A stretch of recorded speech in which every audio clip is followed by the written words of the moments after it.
जय हिंद दोस्तों, स्वागत है आपका हमारे YouTube चैनल पर। दोस्तों, इस वीडियो के अंदर हम सीसी लिमिट के बारे में डिस्कस करेंगे। आपकी जो बिजनेस की सफलता का जो राज है उसके बारे में डिस्कस करेंगे। जैसे कि आपको पता होगा, अगर आपके पास 2 रुपए हैं तो आप अपने सेल को बढ़ा सकते हैं, स्टॉक को बढ़ा सकते हैं और अपने प्रॉफिट को भी बढ़ा सकते हैं। तो ये सीसी लिमिट क्या होती है, किन्हें मिलती है, क्या क्या डॉक्यूमेंट रिक्वायर्ड होते हैं, क्या सीसी लिमिट के लिए आपको कोई प्रॉपर्टी भी गिरवी रखनी पड़ती है, क्या सीसी लिमिट के लिए जीएसटी रजिस्ट्रेशन जरूरी होता है या बिना जीएसटी वाले भी सीसी लिमिट को ले सकते हैं, और भी सारे के सारे डाउट है दोस्तों जो सीसी लिमिट से रिलेटेड आपकी इस वीडियो में क्लियर होने वाले हैं। तो अगर आपके ऊपर भी ये सीसी लिमिट एप्लीकेबल होती है तो आप भी बनवाएं और अपने बिजनेस को बढ़ाएं। इसके साथ में दोस्तों इस तरह की इन्फॉर्मेटिव वीडियो हम इस चैनल पर लाते रहते हैं। तो अभी तक आपने हमें सब्सक्राइब नहीं किया तो सब्सक्राइब भी कर लें। देर ना करते हुए चलिए दोस्तों वीडियो को स्टार्ट करते हैं।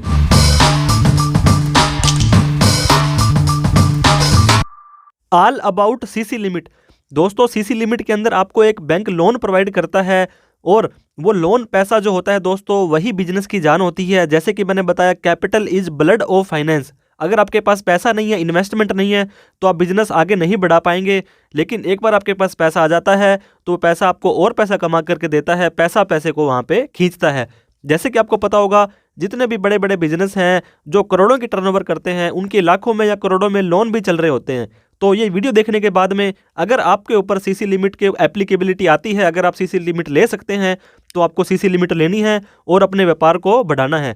तो हम बात करेंगे सीसी लिमिट क्या होती है। दोस्तों, CC limit is cash credit limit या फैसिलिटी होती है। आपको एक लिमिट दे दी जाती है कि इतने रुपए का जो लोन है, 10 लाख रुपए का, 20 लाख रुपए का, उसको लिमिट दे दी है। आपको ज़रूरत है तो आप उसको यूज़ करें, अदरवाइज उसको यूज़ ना करें। ये बैंक अकाउंट का प्रोडक्ट होता है। जैसे बैंक आपको saving account, current account, FD खोल के देता है, वैसे ये सीसी लिमिट खोल के देता है। ये करंट अकाउंट की तरह ही यूज होती है। इसमें दोस्तों आपको चेक बुक भी मिलती है, नेट बैंकिंग भी मिलती है और बहुत सारे जो बैंक है वो एटीएम भी देने लगे हैं सीसी अकाउंट का। ये सीसी लिमिट है सिर्फ और सिर्फ बिजनेसमैन की ही खुल सकती है जो बिजनेस कर रहे हैं। सैलरी पर्सन जो है सीसी लिमिट नहीं ले सकते हैं दोस्तों। जो बंदा सेल कर रहा है, सर्विस कर रहा है, मैन्युफैक्चरिंग कर रहा है, उन्हीं को ये सीसी लिमिट मिलती है। किस लिए मिलती है? उनकी वर्किंग कैपिटल रिक्वायरमेंट के लिए। जो डे टू डे के खर्चे होते हैं, सैलरी वगैरह के खर्चे होते हैं, अगर उन्होंने कोई माल खरीदना है, किसी को उधार लेके देना है। दोस्तों, आपके पास पैसा होगा तो आप माल खरीदेंगे भी और माल आगे भी बेचेंगे। तो इस तरह से आप पैसे को आगे जो है यूटिलाइज कर सकते हैं। अब हम बात करेंगे, सीसी लिमिट जो है, लिमिट प्रोवाइड कर दी जाती है जब आपको रिक्वायर है, जब आप यूज कीजिए, अदरवाइज आपका जो फालतू पैसा पड़ा है वो जमा करा दीजिए। लेट्स सपोज दोस्तों 10 लाख रुपए की आपको लिमिट मिली है और आपको 1 लाख रुपए की जरूरत है, तो आप 1 लाख रुपए वहाँ से उठा सकते हैं। बाकी के अमाउंट पर 9 लाख रुपए पर आपको कोई इंटरेस्ट नहीं देना है। Interest on outstanding amount only. 10 lakh में से अगर आपने 1 लाख रुपए उठाया तो आपको 1 ही लाख रुपए पे वहाँ पे आपको सिर्फ और सिर्फ वो इंटरेस्ट लगेगा।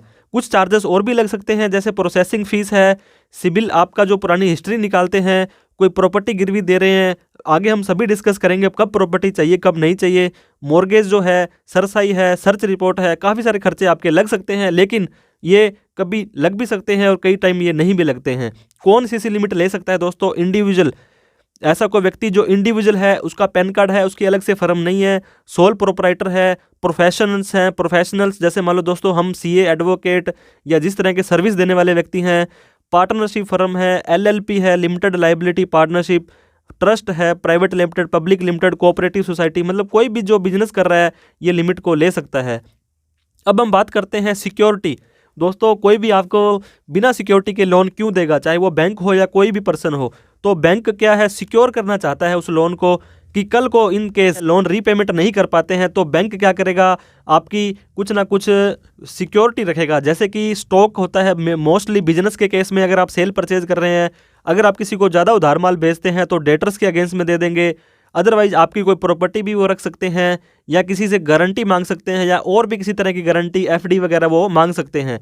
और में scheme property guaranteed is waived.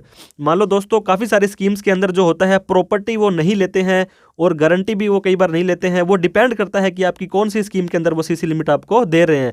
अब बात करते हैं how can take CC limit. आप सीसी लिमिट कैसे ले सकते हैं? तो मैं आपको बता दूं, आपके फाइनेंशियल्स होते हैं दोस्तों, आपके जो cell purchase, ITR, balance sheet, GST returns, वो काफ़ी इंपॉर्टेंट रोल प्ले करते हैं। क्योंकि आपका पुराना रिकॉर्ड देखेंगे वो, आप कितनी सेल कर रहे हैं, कितनी सर्विस कर रहे हैं, आपके पास स्टॉक कितना पड़ा है, डेटर्स कितने हैं, उनके आधार पर ही आपकी लिमिट डिफाइन होती है। आपको क्या करना पड़ेगा, सबसे पहले बैंक में जाना पड़ेगा और वहाँ पर जाकर के आपको उनसे मिलना पड़ेगा। दोस्तों जहाँ पर आपका करंट या सेविंग अकाउंट चल रहा है आप उस बैंक में भी जा सकते हैं। उस बैंक से सेटिस्फाई नहीं है तो किसी नए बैंक में भी जा सकते हैं, वो भी आपको लिमिट दे देगा, वो आपको मना नहीं करेगा। अगर उनको लगेगा बैंकर को कि आपकी सारी की सारी रिक्वायरमेंट सही है तो वो आपको लोन दे देंगे, क्योंकि उनके भी टारगेट्स होते हैं, उन्हें भी लोन आगे बांटने पड़ते हैं बिजनेस को। तो इस तरह से आप ये लोन ले सकते हैं। आपकी कितनी रिक्वायरमेंट है, आपने उन्हें बोला 5 लाख चाहिए मुझे, 50 लाख रुपए चाहिए, इसके बाद में वो आपकी रीपेमेंट कैपेसिटी देखेंगे, आपको लोन दे तो देंगे कि कल को आप ये लोन चुकाने के लायक हो या नहीं हो, इतनी कमाई आपकी हो रही है, इतना टर्नओवर आपका घूम रहा है। इसके बाद में पुराना रिकॉर्ड देखेंगे दोस्तों आपका कि पहले फ्यूचर में आपने कोई लोन लिया था किसी भी तरह का, वो टाइम पर भरा है या नहीं भरा है। सिबिल रिपोर्ट बोलते हैं उसे, क्रेडिट रिपोर्ट बोलते हैं। अगर पिछले किसी लोन को आपने टाइम से नहीं भरा था या सेटलमेंट में चला गया था तो आपको ये लोन देने में थोड़ा हिचकिचाएंगे और हो सकता है आपको ये लोन ना भी दें। इसके बाद में आपकी एसेट और लाइबिलिटी भी देखेंगे कि आपके पास कितनी प्रॉपर्टी फिलहाल है कि कल को आपसे रिकवर करना पड़े, या आपकी जो रीपेमेंट कैपेसिटी है वो डिफाइन हम कर सकें। कौन कौन से डॉक्यूमेंट चाहिए होते हैं दोस्तों सीसी लिमिट के लिए? सबसे पहले तो आपको एप्लीकेशंस होता है, वो बैंक खुद दे देगा, वहाँ पे फोटो वोटो लगती है आपकी, वो एप्लीकेशन पूरा भर करके वहाँ पे साइन करने हैं। पैन कार्ड बहुत ज़रूरी है, आपको पता है, इसके बिना कोई भी डॉक्यूमेंट है आगे प्रोसेस नहीं होगा, आपकी सिबिल की रिपोर्ट भी नहीं निकलेगी। आइडेंटिटी प्रूफ, आधार वगैरह दे सकते हो, एड्रेस प्रूफ दे सकते हो, फोटोग्राफ दे सकते हो। बैंक स्टेटमेंट दोस्तों मोस्ट ऑफ द बैंक आपसे मांगेंगे कि आपका कोई भी खाता था, करंट अकाउंट, सेविंग अकाउंट, उसकी पिछली 6 महीने की स्टेटमेंट दे दीजिए। अगर आपने जीएसटी नंबर ले रखा है तो GSTR 06 होता है दोस्तों, उसका सर्टिफिकेट वो मांग लेंगे आपसे। इसके बाद में आपके फाइनेंशियल स्टेटमेंट मांगेंगे, आपकी बैलेंस शीट्स वगैरह मांगेंगे कि आपने पिछले सालों में 2-3 सालों की में क्या सेल की थी, और आगे प्रोजेक्शंस भी मांगेंगे कि आगे के 2-3 सालों में इस लिमिट का कैसे यूटिलाइज आप करने वाले हैं। इसके बाद में इनकम टैक्स की रिटर्न आपने भरी हुई है। इनकम टैक्स रिटर्न दोस्तों ITR होती है, क्योंकि कई बार नया बिजनेस होता है तो फिर भी आपकी ITR तो किसी और इनकम की जा सकती है, पहले उससे भी आपकी वो देख लेते हैं इनकम। बिजनेस के प्रूफ आपके देख लेंगे, कोई भी सर्टिफिकेट्स वगैरह, बिजनेस के एड्रेस के प्रूफ, अगर कोई रेंट एग्रीमेंट आपने बनवाया है तो उसका रेंट एग्रीमेंट भी आपसे मांग सकते हैं। इसके बाद में पार्टनरशिप फर्म है तो पार्टनरशिप की डीड, कंपनी है तो MOA, memorandum of association, article of association होता है। और आप कोई प्रॉपर्टी देना चाहते हैं, गिरवी अगर उन्होंने मांगी है तो उसकी डिटेल आपको चाहिए, पट्टा रजिस्ट्री वगैरह चाहिए। पहले से कोई लोन चल रहा है तो वो आपको बताना पड़ेगा, नहीं बताओगे दोस्तों तो सिबिल के अंदर वो पहले से आ जाता है कि आपके ये लोन चल रहे हैं, तो आपको कुछ भी छुपाना नहीं है, सारी की सारी सच्चाई उनको बता देनी है। अगर GST नंबर ले रखा है तो GST का सर्टिफिकेट। तो CC लिमिट लेने के क्या बेनिफिट है दोस्तों? बेनिफिट तो होते ही है, excellent source of meat working capital. Working capital लेने के लिए बैंक में जाइए, फॉर्मेलिटीज़ करवाइए, किसी को आपको नोरे निकालने की ज़रूरत नहीं है, किसी को आपको बोलने की ज़रूरत नहीं है कि सर मुझे लोन चाहिए, किसी अड़ोसी पड़ोसी रिश्तेदार को जाने की ज़रूरत नहीं है। बैंक में जाइए, कागज़ दीजिए और अपना लोन लीजिए। ईजी एक्सेस टू फंड और लिक्विडिटी, बहुत ईजी तरीके से आपको ये मिल जाता है, फास्टर प्रोसेसिंग हो जाती है दोस्तों। अगर आप उनको कुछ मॉर्गेज देते हैं, लोन रिन्यू करवाना है तो भी ये फास्टर तरीके से ये दे देते हैं, ज़्यादा टाइम नहीं लगाते हैं। रिन्यूएबल टेनर है, आगे बढ़ाना है तो बढ़ाइए, नहीं तो आप इसको क्लोज कर सकते हैं। फ्लेक्सिबल रीपेमेंट ऑप्शन है, जब आपके पास पैसा है तो रीपेमेंट कर दीजिए, अदरवाइज उसका आपको ब्याज लगता रहेगा। और इंटरेस्ट रेट भी रिड्यूस है, क्योंकि ओनली ये जो है आउटस्टैंडिंग अमाउंट पर ही लगेगा दोस्तों, जो आपने लोन उठा रखा है, न कि सारी अमाउंट पर लगेगा। और मल्टीपल विड्रॉल्स है, कभी भी आप इसमें पैसा निकाल सकते हैं जब आपको ज़रूरत है, एक सेविंग और करंट अकाउंट की तरह इसको आप यूज़ कर सकते हैं। Tax benefit for the interest, CC limit में जो इंटरेस्ट लगता है दोस्तों, अब लेट्स सपोज आपने 10 लाख रुपए की लिमिट बनाई है, उसके ऊपर 10% का इंटरेस्ट आपको लग रहा है, तो 1 लाख रुपए आपका ब्याज लग जाएगा। वो जो ब्याज है प्रॉफिट एंड लॉस अकाउंट के अंदर आप क्लेम कर सकते हैं, वो आपका खर्चा हो जाएगा। तो इस तरह से इनकम टैक्स के अंदर भी आपको CC लिमिट का जो इंटरेस्ट है वो एग्जम्प्ट हो जाएगा। एग्जम्प्ट का मतलब आपको एक्सपेंस क्लेम हो जाएगा। कुछ डिसएडवांटेज भी हो सकते हैं दोस्तों, वो डिपेंड करता है आपके ऊपर, आपकी रिक्वायरमेंट ज़्यादा है तो डिसएडवांटेज ये आप इग्नोर भी कर सकते हैं। हायर रेट ऑफ इंटरेस्ट, कई बार जो बैंक है आपको ज़्यादा इंटरेस्ट भी लगा देते हैं, तो वो आपको देखना पड़ेगा कि भाई आपको अगर किसी और फैसिलिटी से कम इंटरेस्ट रेट में पैसा मिल रहा है तो आप बैंक से ना लें। टेम्परेरी सोर्स है दोस्तों, ये बैंक वाले हर साल आपका जो है लोन ये रिन्यू करेंगे। जैसे कि ये देखिए, renewal of cash credit each time, 12 महीने के बाद में आपकी रिन्यूअल ड्यू हो जाएगी, और आपके बाद में सारे के सारे डॉक्यूमेंट आपसे फिर से मंगाएंगे कि आप इस साल के डॉक्यूमेंट दीजिए और आने वाले सालों के डॉक्यूमेंट दीजिए। तो ये टेम्परेरी सोर्स है, अगले साल उनको लगा बैंक वाले को कि आपके जो सेल्स से परचेज है, आपकी बिजनेस की परफॉर्मेंस सेटिस्फैक्ट्री नहीं है, तो आपका वहीं पे बंद भी कर सकते हैं। वो हर टाइम आपको रिन्यूअल कराना पड़ेगा हर साल। और सबसे बड़ी कमी जो CC लिमिट की है दोस्तों, न्यू बिजनेस को ये देने में हिचकिचाते हैं कि आप पुराना कोई ट्रैक रिकॉर्ड नहीं होता है उनके बिजनेस का, और ना ही कुछ आप इतना उनको फाइनेंशियल्स दे पाते हैं, तो वो हिचकिचाते हैं कि ये पता नहीं बिजनेस चलेगा नहीं चलेगा, हमारा पैसा आएगा कि नहीं आएगा। ऐसा नहीं है कि हर बिजनेस को, न्यू बिजनेस को ये नहीं देते हैं, लेकिन कुछ न्यू बिजनेस को ये डिक्लाइन कर सकते हैं। तो ये कुछ डिसएडवांटेज थे।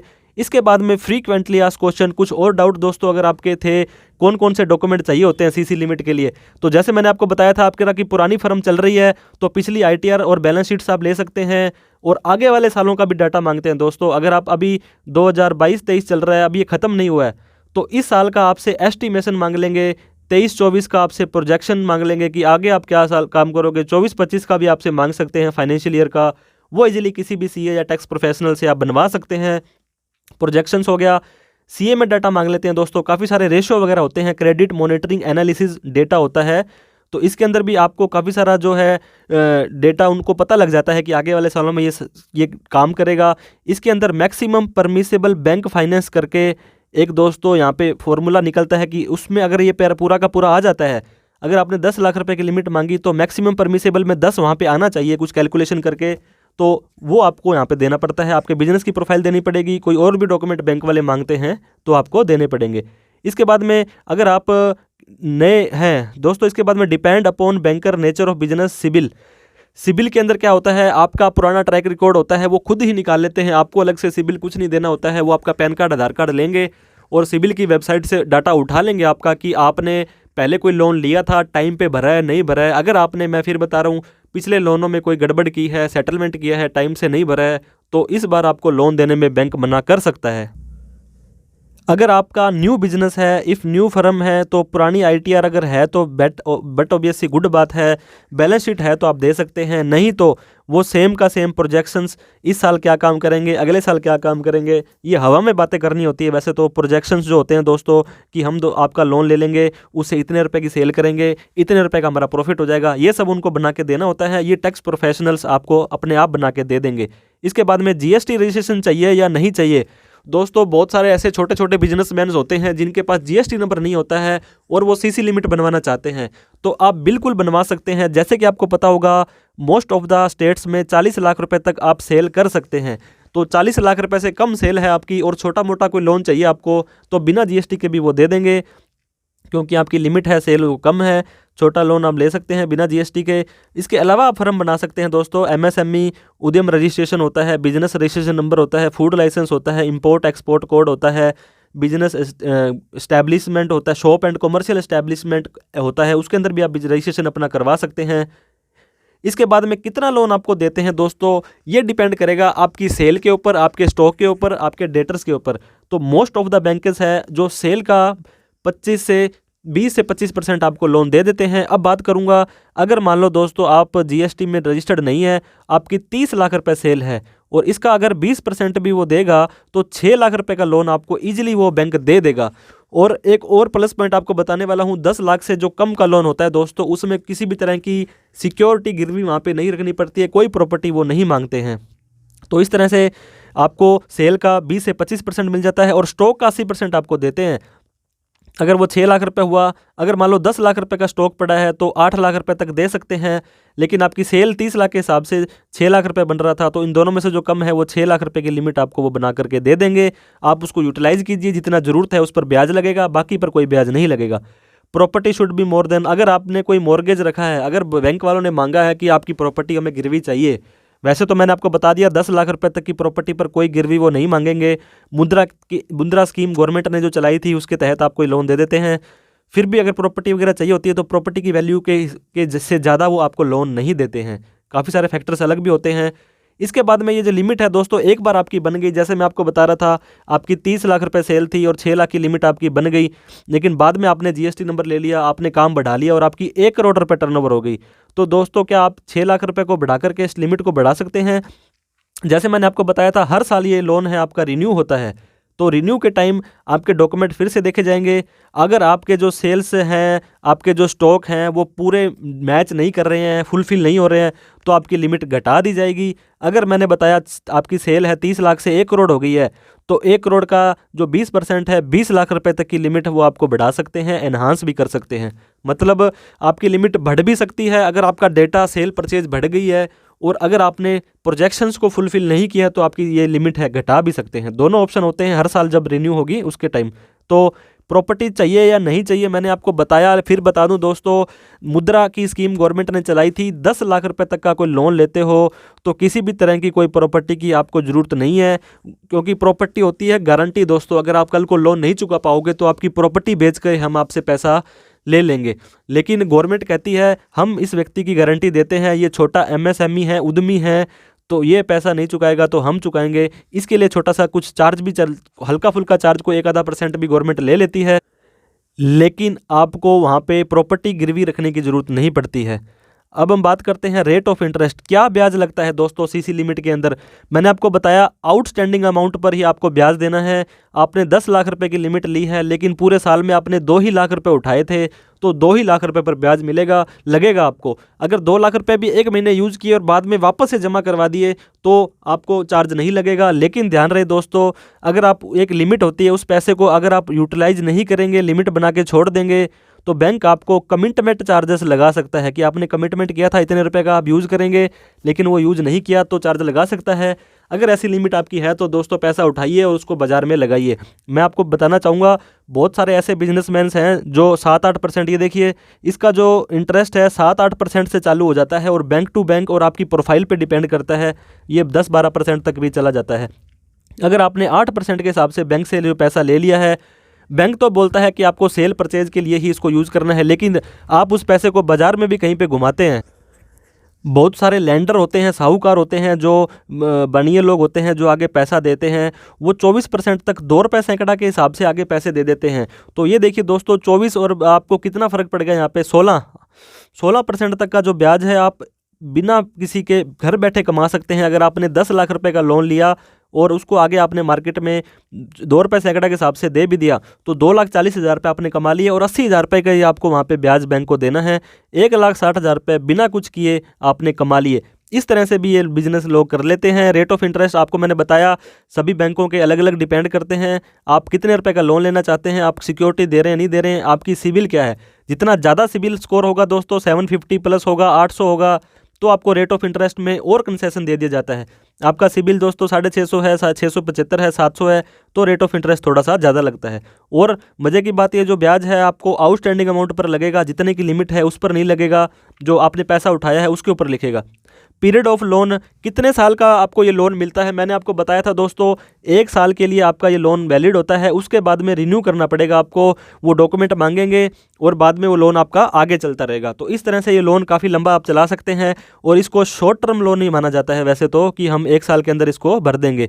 इसके बाद में कितना टाइम इस लोन को ओपन होने में लगता है, वैसे तो ये बैंक्स पर डिपेंड करता है, उनके ऊपर कितना वर्कलोड है, उनके कर्मचारी है या नहीं है। मैं आपको बता दूं 2 दिन में खुल जाएगा, और वहाँ पे 2 दिन के लिए कोई उनके ऑफिसर ही छुट्टी पर चले गए हैं, तो वो डिपेंड करता है कि भाई उनको डॉक्यूमेंट्स है सारे के सारे एक बार में प्रोवाइड करा देते हैं। कई बार क्या होता है दोस्तों, अगर आपने प्रॉपर्टी गिरवी रखी है तो उस प्रॉपर्टी की वैल्यूएशन रिपोर्ट निकलेगी, वो 2-3 दिन वैल्यूअर भी लगा सकते हैं।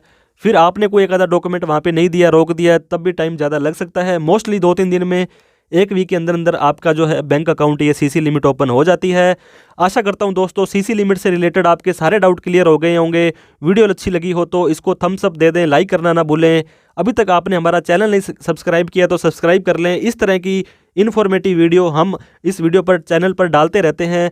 इस वीडियो को दोस्तों उन सभी बिजनेसमैन्स के साथ में शेयर करना है जो कि सीसी लिमिट लेना चाहते हैं, लेकिन उन्हें पता नहीं है कि पैसे से पैसा कैसे बनाया जा सकता है, तो उनके साथ भी शेयर करें। और भी कोई कमेंट हो दोस्तों आपका सीसी लिमिट से रिलेटेड, इनकम टैक्स जीएसटी से रिलेटेड, तो आप कमेंट कर सकते हैं। Thank you for watching this video दोस्तों। जय हिंद, जय भारत।